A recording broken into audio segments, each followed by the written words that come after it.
Kring, kring, kring, suara alarm berbunyi tepat pukul 6 pagi. Aku bangkit dari tempat tidurku dan menuju kamar mandi. Aku membasuh mukaku dan menggosok gigi. Sambil memandang ke cermin, aku hanya melihat wajahku yang suram di sana. Losjana, itu adalah namaku. Untuk panggilan adalah Lozi. Aku adalah remaja yang berusia 15 tahun dan masih menduduki bangku SMP. Aku memiliki tinggi sekitar 168 cm dan juga aku memiliki rambut hitam yang lebat. Aku hendak bersiap-siap untuk berangkat ke sekolah agar tidak terlambat. Setelah bersiap-siap, aku memakai seluruh pakaian dan perlengkapan sekolah dengan lengkap. Aku hendak membuka pintu dan pergi.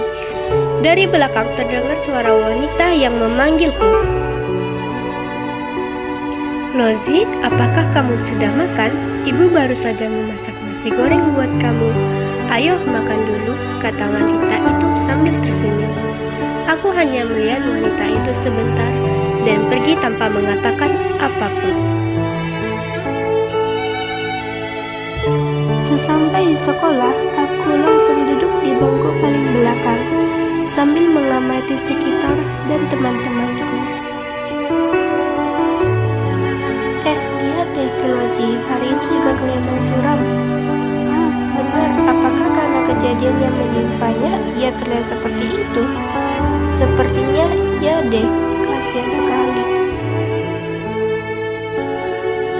Teman sekelasku berbisik-bisik tentangku, tetapi aku hanya mendengarkannya saja dan tidak merespon apapun. Sepulang sekolah aku mampir ke minimarket sebentar lalu kembali. Sesampai di rumah, aku langsung membuka pintu karena cuaca yang mendung. Ketika aku masuk, wanita itu sudah berada di depan pintu rumah. Lozi, kamu sudah pulang. Ibu khawatir karena kamu pulang agak malam, apalagi cuaca lagi mendung sekarang, ucap wanita itu dengan cemas. Melihat itu, aku hanya diam tanpa mengeluarkan sepatah kata apapun. Aku pergi meninggalkan wanita itu dan menuju dapur untuk menaruh barang belanjaan. Setelah itu, aku menuju kamar untuk mandi. Aku memakai piyama kesayanganku, yaitu baju dress dengan pita biru di lehernya. Aku kembali lagi ke dapur untuk memasak makan malam dan memakan sendiri di dapur yang sunyi. Kali ini dia hanya menampakkan diri ketika aku hendak pergi dan kembali saja, kataku sambil menghela napas panjang. Setelah makan, aku kembali ke kamar untuk istirahat. Aku membaringkan tubuhku yang lelah di kasur, kemudian menutup mataku. Setelah semua menjadi gelap, aku mendengar sebuah tetesan air. Dik, aku langsung membuka mataku setelah mendengarkan suara itu. Aku tersadar aku tidak berada di kamarku, melainkan di sebuah perahu kecil di tengah sungai gelap dan berkabut. Saat aku hendak duduk, aku melihat ada pria tinggi dan berjubah hitam sedang mendayung sebuah perahu. Sepertinya Anda sudah bangun, Nona Losjana, ucap pria itu dengan suara lembut. Aku terdiam sejenak mendengarkannya. Bagaimana kau bisa mengetahui namaku? Kataku dengan kebingungan. Aku tahu apapun tentangmu, Losjana. Nama adalah hal kecil bagiku, ucap pria itu dengan tamak. Hus, suara angin berhembus di tengah kegelapan yang berkabut. Aku sedikit takut dengan hal itu, tapi aku tak punya pilihan lain selain diam. Jadi, kemana kau akan membawaku? Ucapku dengan nada sedikit kasar. Kira-kira kita kemana ya? Menurutmu bagaimana, Losjana? Pria itu berkata seakan-akan meledekku. Bagaimana aku bisa tahu itu? Aku bahkan tidak tahu kita berada di mana. Bukankah kau yang mengendarai perahinya? Aku berkata dengan nada kesal.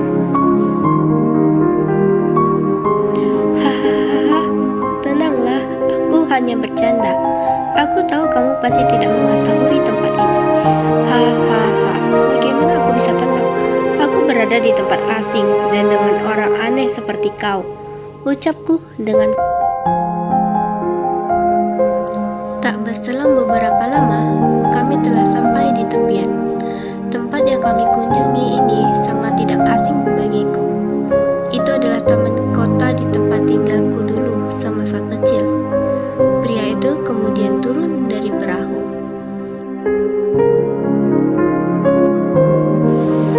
Wow, tempat yang begitu indah dengan ribuan makna. Benar bukan, Luciana? Ucap pria itu sembari menundukkan tangannya. Ya, tempat ini indah. Aku sambil memegang tangannya. Kami mulai berkeliling di sekitar taman itu. Melihat sekeliling taman itu membuatku teringat masa lalu, di mana tempat aku dan Aksarama bermain bersama. Aksarama, atau dengan panggilan Rama, adalah sahabatku dari kecil. Kami dulu selalu bersama kemana-mana. Bermain, makan, jajan dan berangkat sekolah juga selalu bersama. Dia adalah laki-laki rambut gelombang dan hitam.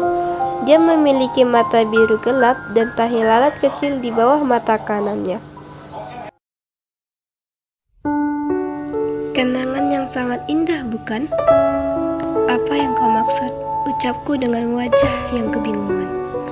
Selamat datang di dunia alam bawah sadarmu, di mana semua kenangan dan mimpimu berada. Aku tersentak mendengar itu. Alam bawah sadarku? Apa yang kau maksud? Alam bawah sadarku. Itu benar. Alam bawah sadar adalah tempat kita menyimpan perasaan, pikiran, dorongan, keinginan, dan kenangan yang tidak pernah kita sadari. Itulah mengapa kamu merasa familiar dengan tempat ini. Ya, memang benar aku familiar dengan tempat ini. Tetapi kenapa aku berada di sini? Kau akan menemukan jawabanmu nanti. Setelah perbincangan yang lama, kami mulai berkeliling lagi. Tak berselang beberapa lama, ada suara tawa anak-anak kecil terdengar dari belakang. Itu adalah aku dan Rama yang sedang bermain bersama. Dan di bawah pohon di tengah taman ada wanita yang ada di rumahku dan ibu dari Rama. Melihat itu, seakan hujan turun dari lebat dan membasahi wajahku. Bibirku bergetar dan alisku yang berkerut. Itu merupakan kenangan yang sangat aku lupakan. Melihat aku yang menangis, pria itu menarik tanganku dan menjauh dari tempat itu. Kami duduk di Kenapa kau menarikku? Kataku dengan suara yang sangat. Kenapa? Bukankah jawabannya sudah jelas? Kamu tidak akan bisa tahan melihat mereka.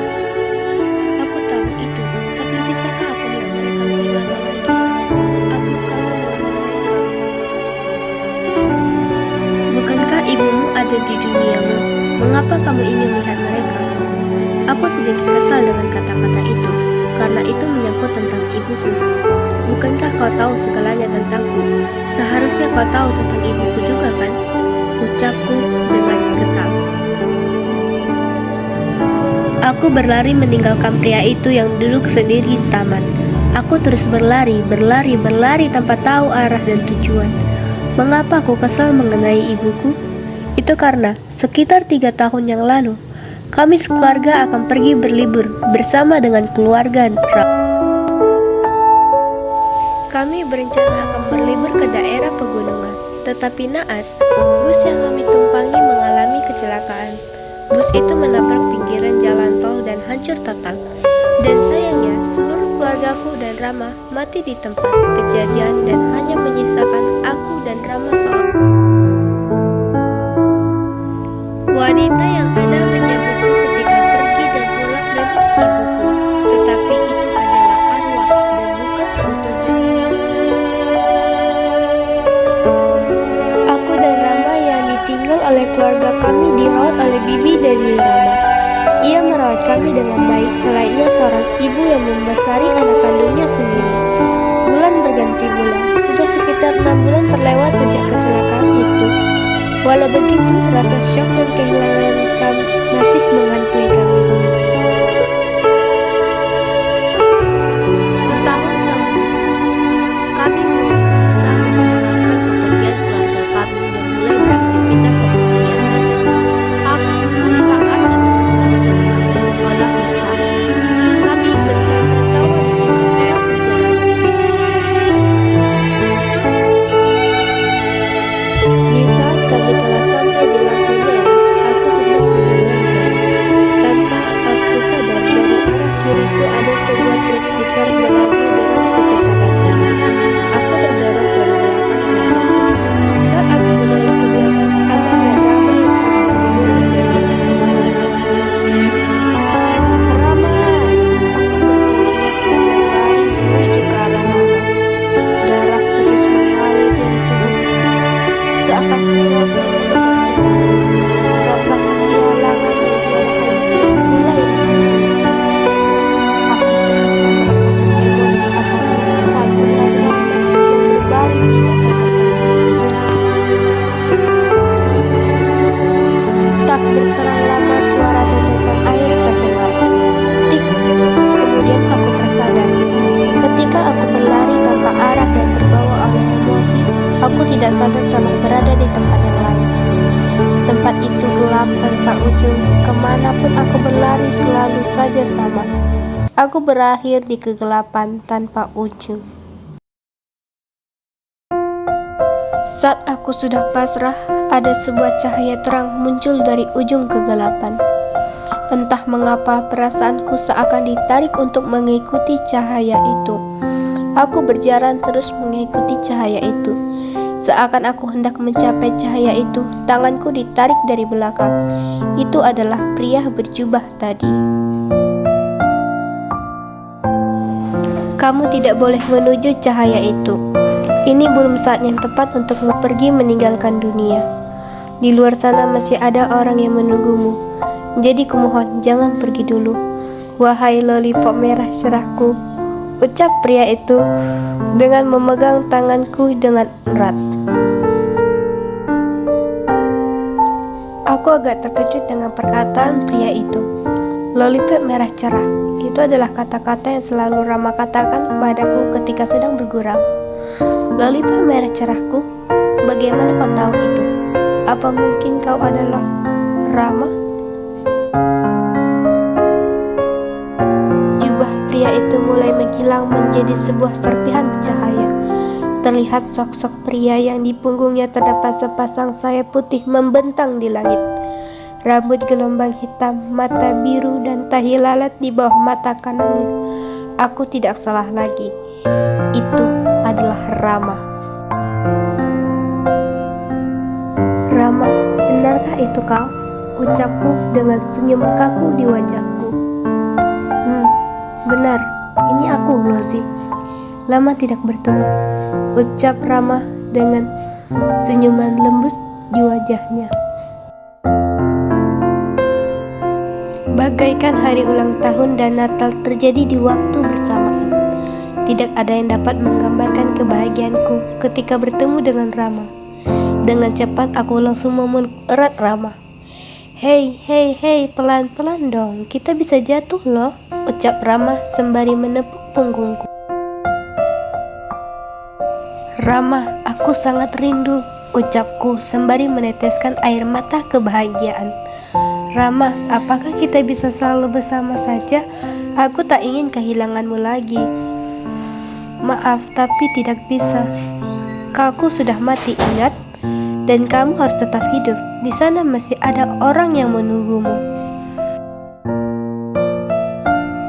Orang yang menungguku? Siapa? Aku hidup sendiri. Tidak ada lagi yang hidup selain aku. Apakah kamu ingat? Ini adalah dunia alam bawah sadarmu. Di sini semua yang kamu ketahui adalah sebuah mimpi, termasuk kematian keluarga kita. Apa yang kau maksud, Rama? Aku berkata sambil kebingungan. Di dunia yang nyata, Yang mengalami kecelakaan itu bukan keluarga kita, melainkan kita. Di dalam kejadian itu, yang selamat hanya kamu, dan aku tidak dapat diselamatkan lagi. Jadi, maksudmu, aku sedang koma? Dan semua yang aku alami ini adalah mimpi? Benar, oleh karena itu, kembalilah Lozi. Ibumu pasti sangat mengkhawatirkanmu, jadi teruslah hidup. Aku akan menunggumu hingga di saat yang tepat.